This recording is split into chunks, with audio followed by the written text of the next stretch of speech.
8 जनवरी 1870 Spain का एक छोटा सा शहर, एक फौजी कर्नल के घर एक बच्चा पैदा हुआ। इसका नाम प्राइमो डी रिवेरा रखा गया। इसका चचा फौज में जनरल था। ऐसे खानदानी माहौल में पलने और स्पेन की अशराफिया में घूमने से इसके अंदर भी फौज में भर्ती होकर अपने आबाओ अजदाद के नक्शे कदम पर चलने की लगन पैदा हुई। यूं वो 1888 में फौज में भर्ती हो गया। इसका फौजी कैरियर इंतहाई शानदार रहा। इसने जंगें लड़ी, महाजों पर गया और मुख्तलिफ सूबों में फौजी गवर्नर की हैसियत से भी तैनात हुआ। सिविल ओहदों पर इसे सियासी हुक्मरानों ने फौज को खुश करने के लिए लगाया था, मगर इन सिविल ओहदों पर तैनाती के दौरान जब इस पर हुक्मरानी का नशा चढ़ा तो इसने अपना एक मखसूस जहन बना लिया। इसकी सोच के मुताबिक इस मुल्क का सियासी निज़ाम बिल्कुल दिवालिया हो चुका था।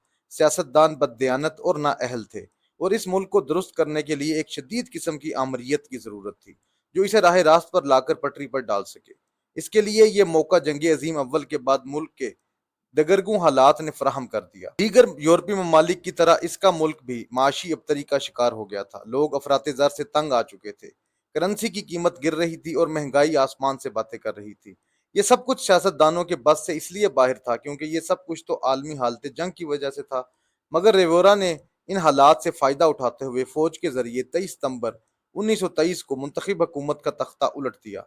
इसकी तकरीर सुनने वाली थी, हम इस वक्त तक हुकूमत करेंगे जब तक ये कौम हमें ऐसी नस्ल या ऐसे अफराद मुहैया नहीं करती जो बददयानती और हर किस्म की बुराइयों से पाक हों। वो तकरीर करना खूब जानता था और तकरीर के दौरान बार बार अशार भी पढ़ लेता था। हालात की सताई हुई राया इसकी चिकनी चुपड़ी बातों के फरेब में आ गई।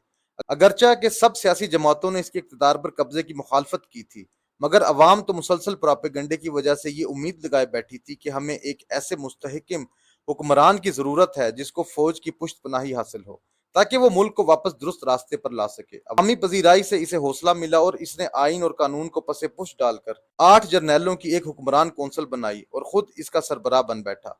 अपने एजेंडे को लोगों तक पहुंचाने के लिए इसने पूरे मुल्क में जगह जगह जाकर जलसों से खिताब किया।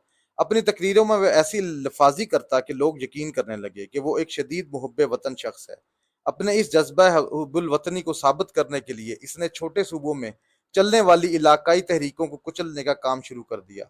स्पेन का इंतहाई कदीम कल्चर केटलान के सूबे तक महदूद था और अवाम इस कल्चर से बहुत मोहब्बत करते थे। इसने अलहदगी पसंदी का इल्ज़ाम लगाकर कैटलान जुबान बोलने वाले पर पाबंदी आयद कर दी। यहाँ तक कि वहाँ का सबसे मकबूल डांस सरदाना था। रेवरा ने इसे पूरे मुल्क में ममनू करार दे दिया। गिरफ्तारियां, एक्शन, मार धाड़ सब कुछ हुआ। सहाफ़ियों, अदीबों, शायरों ने लिखना शुरू किया तो स्पेन के सबसे अहम तख्लीकी इदारे इलाटीनो क्लब पर पाबंदी लगा दी गई। अभी तक सब कुछ सुकून से हो रहा था। वो अपनी तकरीरों में माशी तरक्की का खूब जिक्र करता, मिसालें देता कि मेरे आने से पहले पूरे मुल्क में कितनी कम कारें थीं और अब देखो कारों की वजह से ट्रैफिक रुकने लगता है। देखो हमारी एक्सपोर्ट 30% ज्यादा हो गई है। मगर इन डिक्टेटरों के अंदर पलने वाला एक खौफ होता है जो इन्हें मजबूर करता रहता है कि इन्हें सियासी हमायत कैसे हासिल हो, ताकि इनकी फर्द वाहिद की हुक्मरानी को चंद बिकाऊ सियासतदानों की हमायत हासिल हो जाए। फिर क्या था, इसने अपने पसंदीदा सियासतदानों की एक जमात बनाई और इंतखाबात से पहले अपने आप को मुंतखब कराने के लिए एक रेफरेंडम करवा दिया। अपने कायम करदा इलेक्शन कमीशन की वजह से रेफरेंडम के नताइज इसके हक में निकल नहीं थे। इस धांधली की वजह थी कि अवाम सियासी जमातों ने इसे तस्लीम करने से इनकार कर दिया। मगर वो ढीठ ऐसा था कि इसने इसी रेफरेंडम को बुनियाद बनाकर एक ऐसा आइन और सियासी ढांचा तरतीब दे दिया जिसके तहत मुंतखब असम्बली इसे सिर्फ मशवरे दे सकती थी। अरकान असम्बली के मशवरों को मानना या ना मानना इसके अपने इख्तियार और स्वाबदीद पर था। पुराने आइन के तहत मुंतखब असम्बली की मुद्दत अब खत्म हो रही थी। इसे दूसरी दफा नई असम्बली से अपने आप को मुस्तहकम करना था, लेकिन अब वक्त पहले से बदल चुका था। इसकी बज़ाहिर नजर आने वाली माशी तरक्की दरअसल एक शराब थी जिसका फायदा सिर्फ अशराफिया और जर्नैलों तक महदूद था। इस तरक्की के समरात आम आदमी की दस्तरस से बहुत दूर थे। अफराते ज़र ने लोगों का जीना मुश्किल कर रखा था। इस साल तो किसानों की फसल भी अच्छी ना हुई थी। इसे लोगों के ख्यालात का अंदाजा होने लगा तो इसने खुद को मुस्तहकम करने के लिए एक बार फिर रेफरेंडम का ऐलान कर दिया। इस ऐलान के फौरन बाद मुल्क में हंगामे शुरू हो गए। तलबा इन हंगामों में सर फहरिस्त थे। अब वो लोगों के दरमियान जाने से हिचकिचाने लगा। बयानात के जरिए लोगों को धमकियां देता है कि मैं तुम सबको देख लूंगा, तुम मुल्क को तबाह करने के एजेंडे पर गामजन हो। दूसरी जानब अवाम बफरे हुए थे, कोई इसकी सुनता ही नहीं था। आखिर इसने एक दिन तमाम जर्नैलों का इजलास बुलाया और अवाम की बजाय इसने इन जर्नैलों की ताकत से अपनी तायद चाही।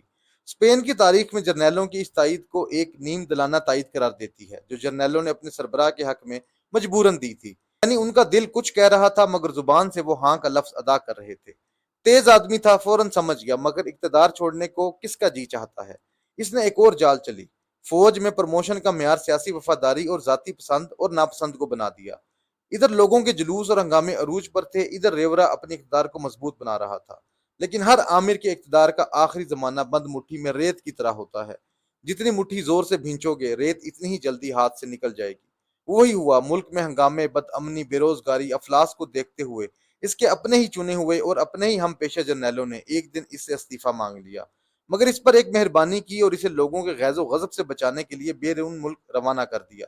وہ جلا وطنی میں صرف چند سال اپنے تخت و تاج اور محکوم و ملک کی ہواؤں کو ترستا ہوا ڈائبٹیز کے مرض میں مبتلا ہو کر مر گیا۔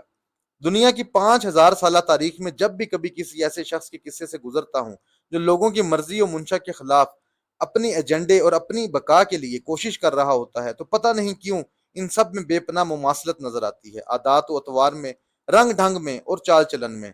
لوگوں کو جاہل اور خود کو عقل کل سمجھنے میں یہ ایک جیسے ہوتے ہیں۔ حقیقت یہ ہے کہ ان سب کا آغاز بھی ایک ہی طرح کا ہوتا ہے اور ان کا انجام بھی ایک جیسا۔